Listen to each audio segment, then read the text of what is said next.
बहुत स्वागत है, हार्दिक अभिनंदन आपका। मैं अरुण विश्वास, सचिव हूँ पूर्णिया नवनिर्माण मंच का।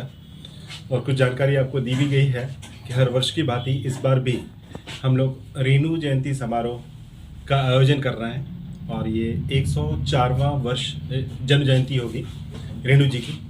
पिछले कई वर्षों से ये काम कर रहे हैं, आज 12 साल तकरीबन हो गया ये करते करते, और बड़ी खुशी होती है, सबका सहयोग मिलता है। और इस संदर्भ में अभी जो 4 मार्च को हमने तय किया है, बड़ी तैयारी हमारी है इसको लेकर के। कुछ पुस्तक का विमोचन भी है। कार्यक्रम कैसे कैसे है उसके बारे में मैं रिक्वेस्ट करना चाहूँगा हमारे डॉक्टर राम नरेश भक्त साहब से कि कार्यक्रम की पूरी विवरणी आपको पूरा विस्तार पूर्वक डिटेल से दें। एक बार स्वागत है सर आपका। जी नमस्कार। विदित है कि स्वातंत्र्योत्तर हिंदी कथा साहित्य में कथा शिल्पी फणीश्वर नाथ रेणु का स्थान विशिष्ट और अप्रतिम है। वे आंचलिक कथा जगत के विश्व स्तरीय कथाकार हैं। आज रेणु और पूर्णिया की पहचान वहाँ तक फैल गई है जहाँ तक हमारे मनुष्य रूपी जैविक उद्यान की परिव्याप्ति है। आज रेणु का एक छोटा सा गांव जो उनकी कथा भूमि रही, उनका कथांचल रहा, कथा क्षेत्र रहा, वह मेरीगंज और प्राणपुर एक तरह से विश्व पटल पर स्थापित इसलिए हुआ कि आज जहाँ कहीं भी अंधविश्वास है, अशिक्षा है, दबे कुचले लोग हैं, समाज के हाशिए पर जीने वाले लोग हैं, वो मेरीगंज की ओर निहार कर एक नई सुबह की आशा कर रहे हैं। रेणु इसलिए भी विशिष्ट हैं कि उन्हें अपनी धरती से बेहद प्यार था। यहाँ के लोगों से खास करके उनकी इतनी गहरी आत्मीयता थी कि जहाँ भी उन्होंने जो भी सृजन किया, जो भी कथा या कथेतर रचनाएं उन्होंने रची, उसमें यहाँ के लोक जीवन की चेतना धड़कती। यह चेतना इस तरह से झलकती है कि लगता है जैसे रेणु ने इसे सांगीतिक लय में तैयार किया है। रेणु इसलिए भी विशिष्ट हैं हिंदी कथा जगत में कि उनकी कथाओं में सब कुछ है। वेदना है, करुणा है, निर्मलता है और समय और समाज की एक गहरी सच्चाई है। और इन सच्चाइयों को उकेरते हुए रेणु ने जिस कथा भाषा का प्रयोग किया है वह बेहद सांगीतिक है। गंध, रूप, स्पर्श, लय उस सांगीतिक भाषा में इस तरह से रेणु ने पिरो दिया है कि लगता है कि रेणु की पूर्णिया, रेणु का कथांचल वो गा रहा है, गाता हुआ नजर आ रहा है। रेणु की कथा भूमि निश्चित रूप से तत्कालीन हमारी पूर्णिया एक अत्यंत पिछड़ी हुई जगह थी, पिछड़ा हुआ यह भूखंड था,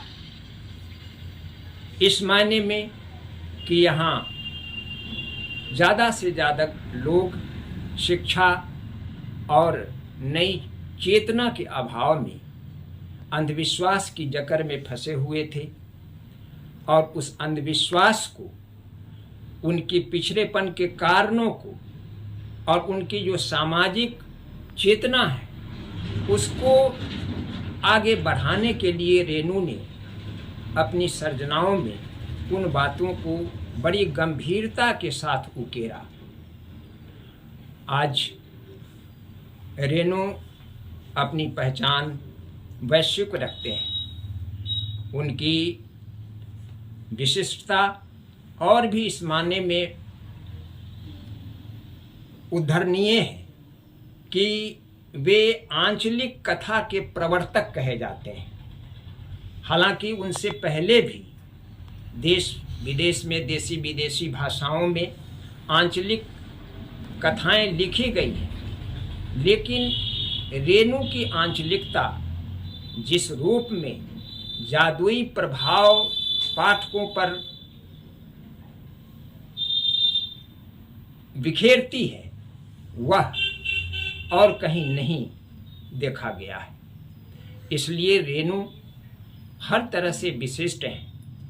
पूर्णिया नवनिर्माण मंच पूर्व की भांति बड़े उत्साह के साथ, उल्लास के साथ अगले 4 मार्च 2024 को महाकथा शिल्पी की 104वीं जयंती मनाने जा रहा है।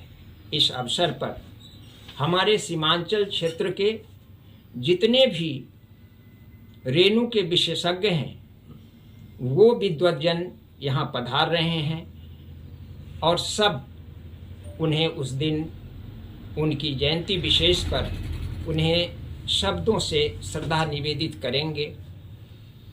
कार्यक्रम हमारा 10:30 बजे से लेकर 5 बजे तक के लिए निर्धारित है। इस बीच अतिथियों का स्वागत, कार्यक्रम का उद्घाटन, पुस्तक कथा शिल्पी रेणु का लोकार्पण, फिर विद्वज्जनों का संबोधन और उनके विचार, और कार्यक्रम के दूसरे सत्र में विशिष्ट जनों का, स्थानीय सम्मानित जनों का सम्मान भी उस मंच से किया जाएगा। सायं 4 बजे से 5 बजे तक रेणु की कथा, बहुचर्चित कथा संबदिया का नाट्य रूपांतर नाटक के रूप में भनक नाट्य संस्था द्वारा प्रस्तुत किया जाएगा, जिसका निर्देशन शशिकांत करेंगे। और इस तरह से यह कार्यक्रम हम हर्षोल्लास के साथ संपन्न करेंगे। इसी आशा और विश्वास के साथ हम सब लोगों को धन्यवाद देते हैं और ज़्यादा से ज़्यादा पूर्णिया के बुद्धिजीवी, साहित्य प्रेमियों और अन्य उत्साही युवाओं को आमंत्रित करते हैं कि आप उस दिन अवश्य आएं टाउन हॉल के प्रसाल में और रेणु को अपनी श्रद्धा निवेदित करें तथा विद्वानों के विचार सुनकर जरूर लाभ उठाएं। ऐसी ही खबरों के लिए करें से 24 लाइव को सब्सक्राइब, साथ ही साथ दिए गए बेल आइकन को भी दबाएं। Thank you.